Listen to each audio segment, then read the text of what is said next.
2024-এর যে আপসার্স, নিঃসন্দেহে এটা অভ্যুত্থান ছিল, কিন্তু এটি বিপ্লবের পরিণতি লাভ করেনি। এবং জুলাই সনদ যদি বাস্তবায়ন হয় তাহলে এটাকে আমি আংশিক বিপ্লব হিসেবে বলতে চাই। বিপ্লব শেষ হয়নি। আমরা যদি রাশিয়ান বিপ্লবের কথা স্মরণ করি, বা আমরা যদি একটু আমি জানি যে আমাদের জেনারেশন ওই বিপ্লব সম্পর্কে খুবই আমরা অবসেসড একসময় ছিলাম। আমরা যদি একটু লিটারেচার দেখি তাহলে দেখব যে এই বিপ্লবের টাইমটা বলা হচ্ছে যে 8ই মার্চ 1917 থেকে 25শে অক্টোবর 1922, অর্থাৎ মোর দেন 5 ইয়ার্স একটা বিপ্লব সফল হওয়ার টেনিউর। তো আমরা যদি 2024 সালের 1 জুলাই থেকে আমরা যদি আমাদের এইবারের যে বিপ্লবের টেনিউর শুরু করি, আমার মনে হয় যে আমাদেরকে হয়তো আরও অনেক দূর যেতে হবে।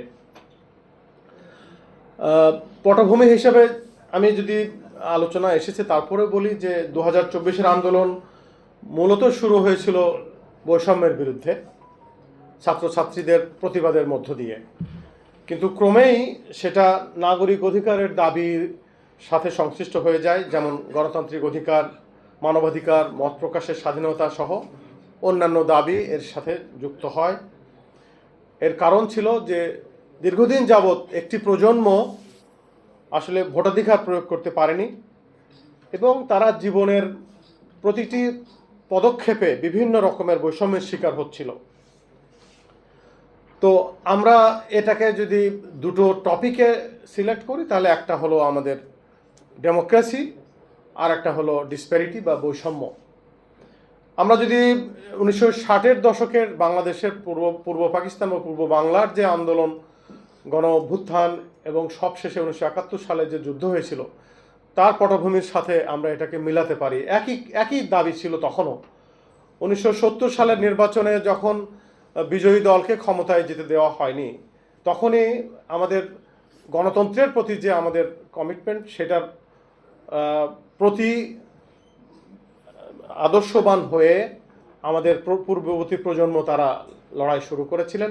এবং আরেকটি কথা আমরা জানি যে পূর্ব পাকিস্তানিরা বা পূর্ব বাংলার মানুষেরা পশ্চিম পাকিস্তানিদের কর্তৃক বৈষম্যের শিকার হয়েছিল।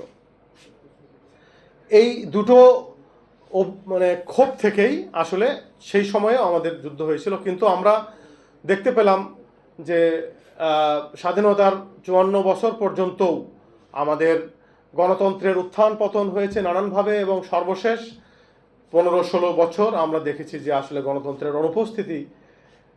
আর বৈষম্যের ব্যাপারটা যদি আমরা দেখি, যে আমরা জানি আয় বৈষম্যের একটা ইন্ডিকেটর আছে, গিনি বা জিনি কোএফিসিয়েন্ট। আমি খুব সংক্ষেপে এটা উল্লেখ করতে চাই যে 1971 সালে এই এফিসিয়েন্ট যেটা ছিল সেটা ছিল 0.270। আমি মাঝখানেরগুলো স্কিপ করে যাচ্ছি। 2022 সালে সর্বশেষ আমাদের যে household income and expenditure survey হয়েছে, সেখানে আমরা দেখতে পাচ্ছি যে 0.499। 0.5 হলো অ্যালার্মিং, ডেঞ্জারাস লেভেল।